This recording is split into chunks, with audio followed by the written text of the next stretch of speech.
Hi friends, आज एक ऐसी कहानी लाया हूँ जिसमें action, romance, love and emotional से भरपूर हो। तो चलिए आज शुरू करते हैं। तो सबसे पहले 4 दोस्त होते हैं। एक राजा के बेटा, एक पंडित जी के बेटा, एक लोहार के बेटा और एक सोनार के बेटा। तो चारों ने मिलकर एक दिन प्लान बनाया कि चलो हम लोग कहीं शिकार के लिए चलते हैं। उसके बाद वो चारों ने अपने गुरु के पास गया आज्ञा लेने के लिए। तो गुरु ने बोले कि तुम लोगों में ऐसी क्या गुण है जो मैं तुम्हें इजाज़त दे दूं।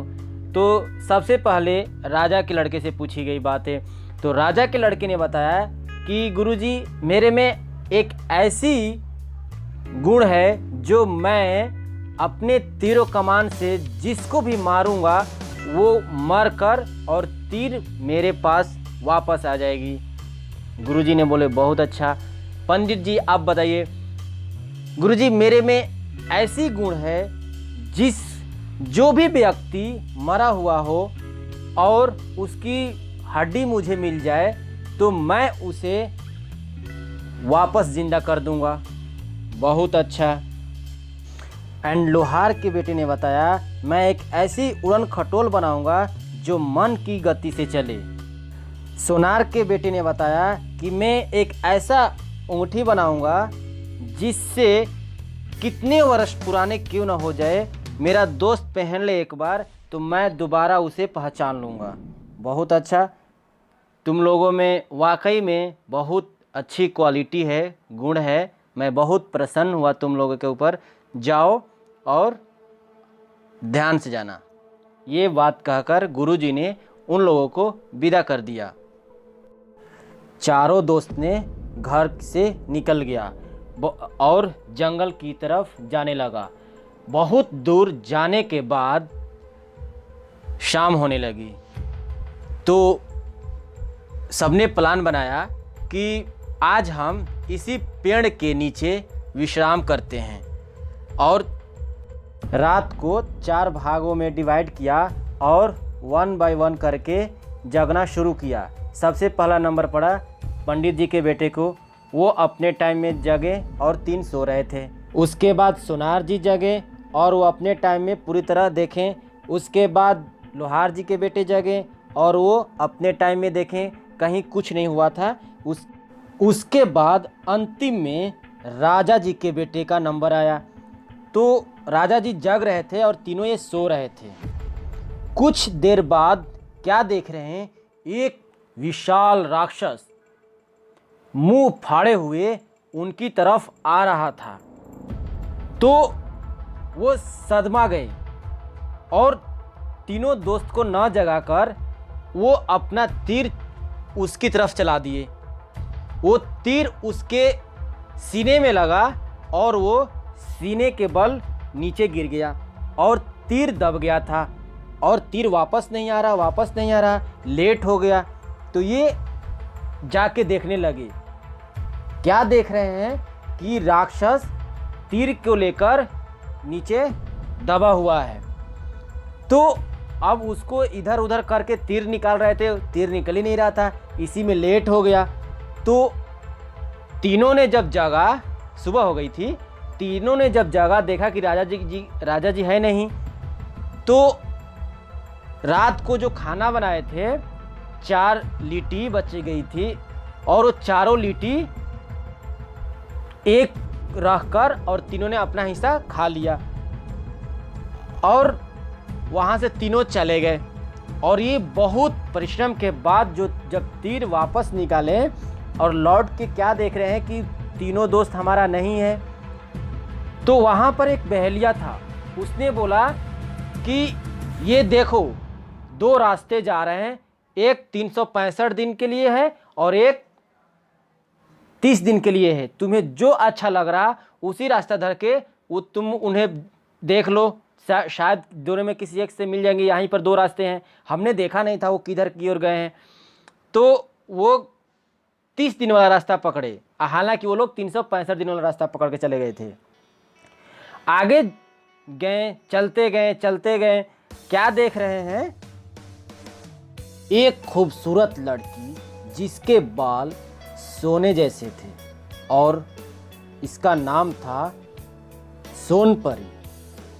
और ये राजा साहब धीरे धीरे उसके पास गए और लड़की की नज़र इनके ऊपर पड़ी। तो दोनों आमने सामने आए। तो राजा को ये नहीं पता था कि ये एक बहुत बड़ा विशाल राक्षस की बेटी है।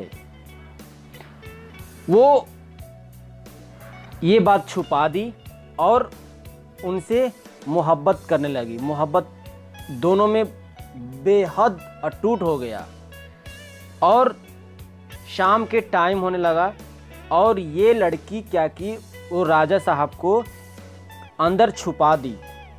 जैसे इसका बाप का आगमन हुआ तो वो छी मानुस करते हुए इधर उधर देखने लगा। तो लड़की ने बोली, पापा पापा आप क्या ढूंढ रहे हैं? नहीं बेटा, ऐसा लग रहा है कि यहाँ पर कोई इंसान आया है। नहीं तो यहाँ पर कोई इंसान नहीं है। तो नहीं बेटा, मुझे जस्ट ऐसे लग रहा है कि यहाँ पर कोई आया था।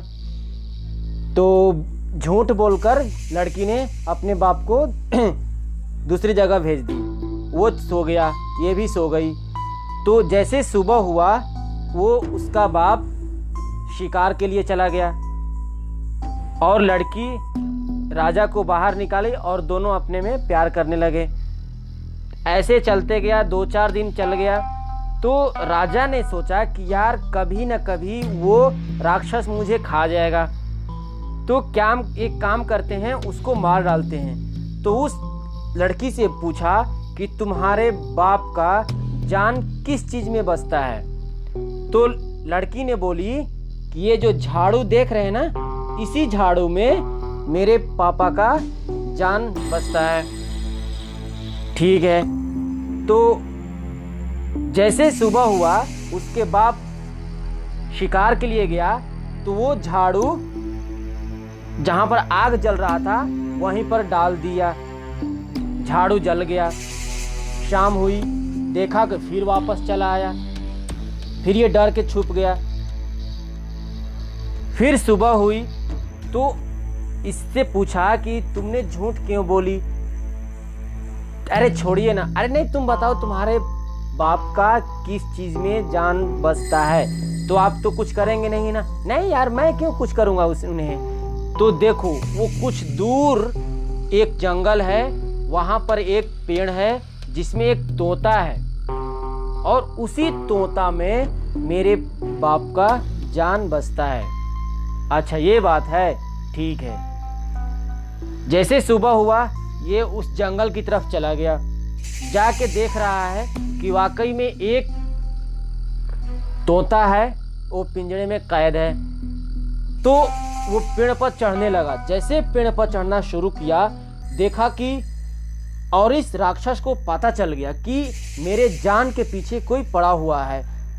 तो वो दौड़कर वो पेड़ की तरफ जाने लगा राक्षस, और ये दौड़कर पेड़ पर चढ़ गया। जैसे पेड़ पर चढ़ा राजा साहब, उसी तरह राक्षस उसके 10 कदम आगे की ओर आ गया।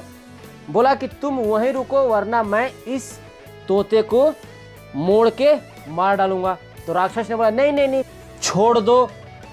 तो वहीं बगल में एक बहेलिया था, उसने बोला कि नहीं इसे मत छोड़ना, इसने बहुत सारे आदमियों को खाया है। अभी फिलहाल 100 बारात जा रही थी, उस 100 बारातों को एक ही बार में इसने निगल गया है। उससे बोलो कि वो सारे बाराती को बाहर निकाले। हाँ, तुमने अभी अभी 100 बाराती को खाया है? हाँ, तो तुम वो सारे बाराती को बाहर निकालो। तो वो राक्षस ने 99 बाराती को बाहर निकाला। फिर बोला कि नहीं एक और है, उसे भी बाहर निकालो। फिर किसी तरह खा खखार के उसे भी बाहर निकाला। तो फिर बोला कि अब मुझे छोड़ दो। तो फिर बहेलिया ने बोली कि नहीं अभी इसे मत छोड़ना, अब क्या करो, इसकी मुंडी मोड़ दो। तो राजा साहब ने उस तोते की मुंडी मोड़ दी और वहीं पर राक्षस खत्म हो गया। और ये 100 बाराती क्या बोले कि राजा साहब अब बताइए, अब हम लोग कहाँ जाएं? इतने दिन से हम लोग तो इसके पेट में थे, तो अब हम क्या करें? तो बोले कि चलो अब मेरे साथ चलो। तो राजा साहब ने वो सारे बाराती को अपने पास लेके आए और वहीं पर एक बड़ा सा कारोबार खोले और वो सारे को काम पर लगा दिए। और इन्होंने उस रानी को जब बताया तो रानी थोड़ी बहुत रोई, यानी उसकी बेटी थोड़ी बहुत रोई, और रोकर वो अब क्या करती, बस ये दोनों ने शादी कर लिए। कुछ दिन बाद ये रानी ने गई तालाब पर स्नान करने के लिए, और स्नान करने के दरमियान एक बाल टूट गया उसका, और वो सोचने लगी कि इस बाल को अब मैं क्या करूं। तो सोचते सोचते उस बाल को एक लिफाफे में बंद करके और उसको पानी में डाल दी। तो वो पानी में बहते बहते बहते बहते बहुत दूर दूसरे शहर में चला गया। वहाँ पर कुछ लोग नहा रहे थे, वहाँ पर उस देश के राजा के लड़के नहा रहे थे अपने दोस्तों के साथ। तो क्या देख रहे हैं कि एक लिफाफा है और वो उसमें बहुत चमक रहा है, पता नहीं क्या चमक रहा। तो वो जंप करके गए और उसको पकड़ लिए। तो देख रहे हैं कि उसमें एक लंबी सी बाल है। तो वो सोचे कि वाह, यदि इतने खूबसूरत बाल है तो वो बाल वाली लड़की कैसी होगी। उन्होंने अपने घर गए, पापा से बोले कि पापा मैं जब भी करूँगा तो इसी लड़की से शादी करूँगा, अदरवाइज मैं किसी से शादी नहीं करूँगा। उसने खटवास पटवास ले लिया और एक कमरे में जाकर बंद हो गया। तो अब राजा साहब कहाँ से ढूंढे इस लड़की को, कहाँ की है, कौन सी राज्य की है, कौन सी देश की है। तो उसने एक बीड़ा रखा, बीड़ा बोले कि एक चुनौती, जो उस चुनौती को कबूल करेगा उसे बहुत सारे इनाम दिए जाएंगे। तो हर एक देश में इसके प्रचार किए गए, कहीं से कोई उपचार नहीं हुआ। तो उसी देश में एक बुढ़िया रहती थी और उस बुढ़िया को पता था कि ये किस लड़की का बाल है। उसने राजा के पास गई और बोली कि मुझे 100 मिठाई के डब्बे और 2 अलग से डब्बे, जिसमें एक में जहर का मिलाया गया हो और एक ऐसे ही हो, और उसके बाद एक मुझे पंछुइया नाय, जिसमें मैं बैठूं और वो मेरी मन की गति से चले, वैसे मुझे व्यवस्था कर दो और तब मैं इस परी को पकड़ के लाऊंगी। तो अब नाव कहाँ से बनाया जाए? तो उसी देश में वो जो तीनों इसके दोस्त थे वहीं पर आके ठहरे थे। तो उन लोगों को पता चला कि राजा साहब ने इस नायक के लिए डिमांड किए हैं। तो उन्होंने, जो लोहार के बेटा था, उसने नाय बना दिया, ऐसी नाय जो मन की गति से चले। उसके बाद नाय भी बन गया, मिठाई भी रेडी हो गया, 100 एक टाइप का मिठाई हो गया और 2 अलग से, जिसमें एक जहर डाला गया हो। और ये सारे पैक करके नाव पर रखी और सीधे ले गई उसी जगह जहाँ पर ये रानी नहा रही थी। तो अब वहाँ पर इतने सारे कारीगर थे, तो पहचान लिए कि ये कौन बुढ़िया है। पहचाने क्या, वो बोलने लगी कि मैं यहाँ की जो रानी है, मैं उसकी एक मौसी हूँ, उसकी बहुत पुरानी मौसी हूँ, पुराना रिश्ता है, वो नहीं थी तबे से हम अपनी बहन को छोड़ के चले गए। बहुत चीज़ बोलने के बाद उसने बोली कि अच्छा ठीक है, मैं अभी महारानी से जाके संदेश देता हूँ। इसने, ये वहाँ के कारीगर ने बोला, तो जाके संदेश दी। वो भी विश्वास नहीं कर रही थी, फिर भी बोली कि चलो हम देखते हैं। तो उस नदी के पास आई और देखी कि एक बुढ़िया है और जो मुझे अपनी मौसी कहने के लिए उत्तेजित कर रही है। तो इसने भी सोची कि चलो कोई साथ नहीं है, इसको भी रख लेते हैं। तो उस बुढ़िया को अपने पास रख ली और बोली कि बेटी, ये 100 मिठाई के डब्बे हैं जो मैं तुम्हारे ये सारे कारीगर के लिए लाया हूँ, और ये 2 मिठाई के डब्बे हैं, एक तुम्हारे लिए और एक तुम्हारे हस्बैंड के लिए। तो बोली, रानी बोली कि खाला मौसी, इतने लाने की क्या ज़रूरत थी, तुम नहीं लाती। बोले कि नहीं बेटी, बहुत दिन के बाद तुम्हारे पास आई हूँ, ये लाना बहुत ज़रूरी था। ठीक है, सारे कारीगर को दे दिया गया। और वो शाम को आए राजा साहब, उसको बोली कि ये मिठाई अपने शौहर को दे देना। तो वो बोले कि ये मिठाई किसने दिया? तो महारानी बोली कि वो मेरी मौसी आई है ना, बहुत पुराना रिश्ता है। तुम्हारी मौसी कहाँ से आ गई? तो नहीं, वो बोल रही है मौसी है, अब बहुत पुरानी रिलेशन है और वो नहीं आती थी। तो अच्छा ठीक है। तो उसने खाया, और जैसे खाया और उस कुछ देर के बाद वो उसी बिस्तर पर लेट गया। तो इसको पकड़ी, बोली कि चलो बेटी, हम यहाँ पर थोड़ा सा स्नान करके आते हैं। तो उसने बोली कि स्नान नहीं, मैं स्नान नहीं करने जाऊँगी। नहीं, चलो चलो। ज़बरदस्ती उसको उठा के और उसी जहाँ पर इसके पंछुइया नाय थी वहीं पर गई। बोली कि चलो बेटी, इसमें बैठ के हम लोग थोड़ा सा खेलते हैं। बोली नहीं नहीं, मुझे डर लगता है। नहीं नहीं, बैठो ना, बहुत अच्छा लगेगा। और उसको जैसे बैठाई और उसको बैठा के सीधे की ओर ले जाने लगी। बोली कि मौसी, आप इधर क्यों ले जा रही हैं? तो उसने गाली दे के बोली कि छोकरी, ये तुम्हारा मैं कोई मौसी वगैरह नहीं हूँ, मैं तुम्हें इस देश में ले जा रही हूँ।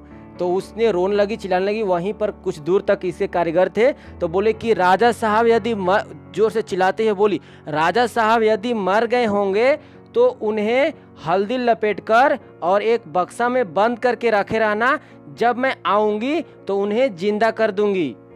तो एक कारीगर ने सुना और वाकई में जाके देखा तो राजा साहब मर गए हैं। तो उन्हें उसी तरह हल्दी लपेटा गया और एक बक्से में बंद करके रख दिया।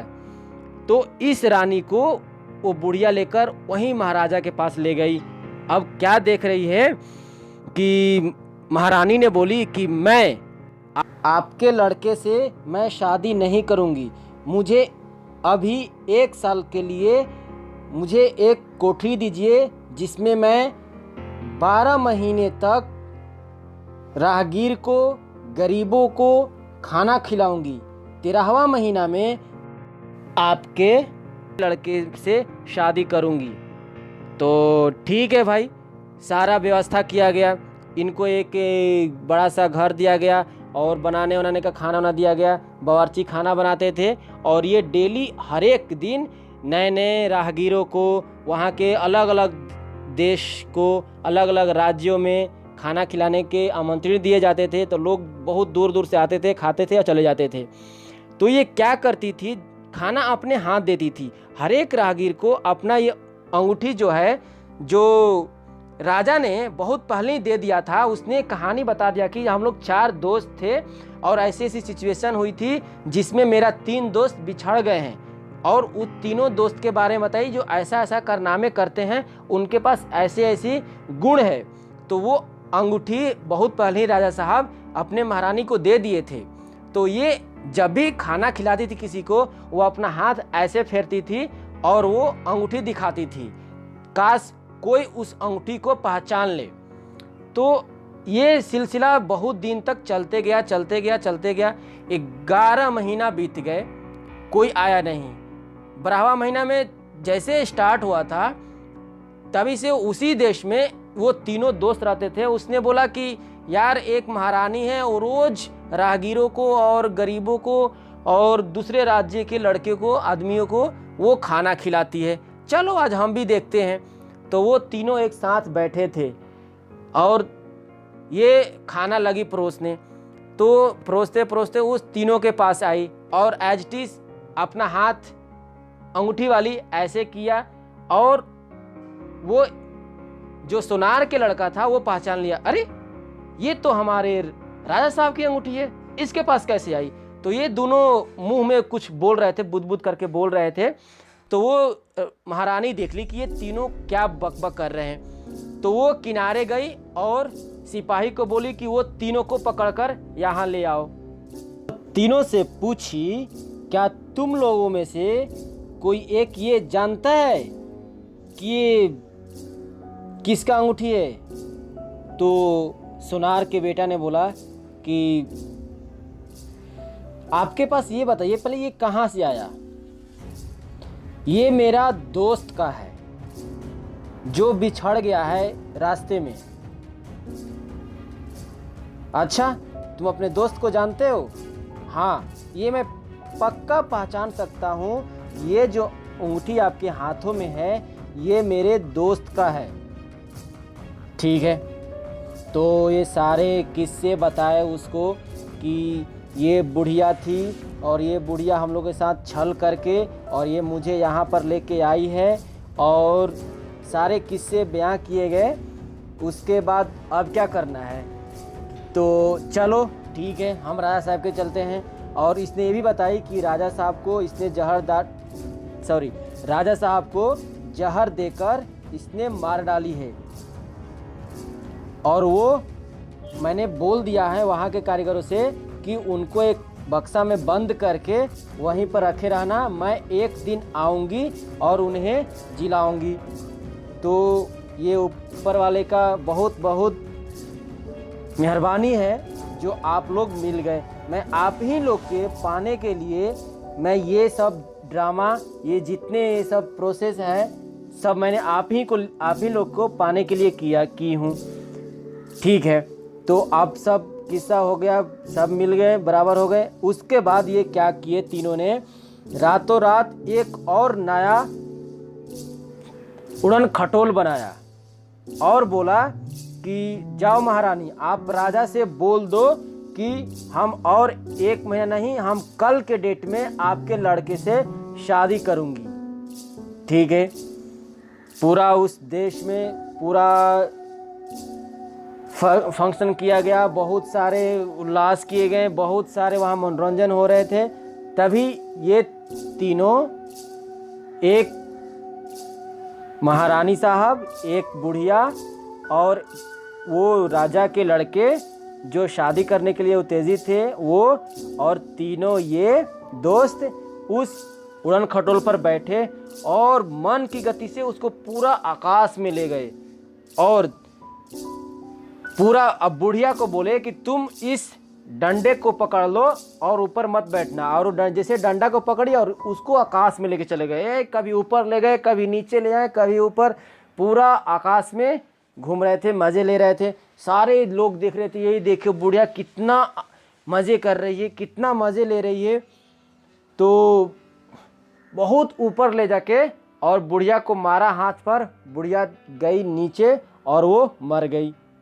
तो फिर बोली कि महारानी साहब, इनको क्या किया जाए? राजा साहब को जो आपसे शादी करने के लिए उत्तेजित हैं। तो बोले कि इनको ले चलते हैं हम अपने शहर में, हमारे राजा साहब जो हुक्म करेंगे इनके साथ वो किया जाएगा। ठीक है, तो ये आकाश में उड़ते उड़ते ये अपने राज्य में गए और देखें कि वाकई में राजा साहब मर गए हैं, और उनको एक बक्से में बंद करके पूरा हल्दी लगा के रखा हुआ है। पंडित जी आए और अपना मंत्र पढ़ना स्टार्ट किए, मंत्र पढ़कर उनको जिंदा कर दिए। तो फिर बोले कि जैसे राजा साहब उठे, बोले कि आज मैं कितना देर से सो गया। तो दोस्त बोले कि अरे तुम कहाँ इतने दिन से सोए, तुम मर गए थे। वो तो हम लोग को ऐसे कहानी हुई, ऐसे ऐसे किस्से हुए जो तुम्हें दोबारा जिलाया गया है। अच्छा, ऐसी बात हुई थी हमारे साथ है। हाँ, ये साहब हैं जो तुम्हारी बीवी से ये दोबारा शादी करने के लिए उत्तेजित हैं, क्या किया जाए? तो राजा साहब बोले इनको भी ले जाके मार दो।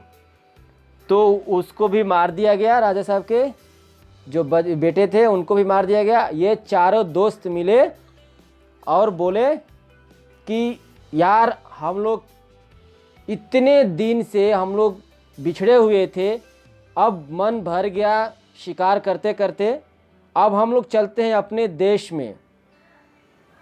तो राजा साहब बोले ये मेरी बीवी, इनको भी ले चलिए अपने साथ। तो क्या किए, जितने कारीगर थे 100 को बोल दिए कि तुम लोग यहीं पर रहो, अपना देश चलाओ, अपना राज्य संभालो, मैं चला अब अपने देश। तो महारानी को अपने उड़न खटोल पर बैठाए ये चारों और चले गए अपने देश में। वहाँ पर गए, अपने गुरुजी से मिले, सबको अपने अपने कहानी बताए, सब खुशी मनाए, सब अपने अपने जगह पर गए। मैं उम्मीद करता हूँ कि ये आपको वीडियो बहुत पसंद आई होगी, ये कहानी पसंद आई होगी। आप लाइक करें, शेयर करें, अपने दोस्तों के साथ ज़रूर शेयर करें और प्लीज़ प्लीज़ सब्सक्राइब करना ना भूलें। आप सब्सक्राइब करेंगे, अगले नई कहानी के साथ आपके साथ दोबारा आऊँगा। और प्लीज़ आप बताएं कि किस तरह का आपको कहानी चाहिए, मैं उस टाइप का कहानी लाऊंगा और अगले बार कोशिश करूंगा इससे अच्छा और बेहतरीन कहानी सुनाने की। थैंक यू सो मच, समय देने के लिए बहुत बहुत धन्यवाद।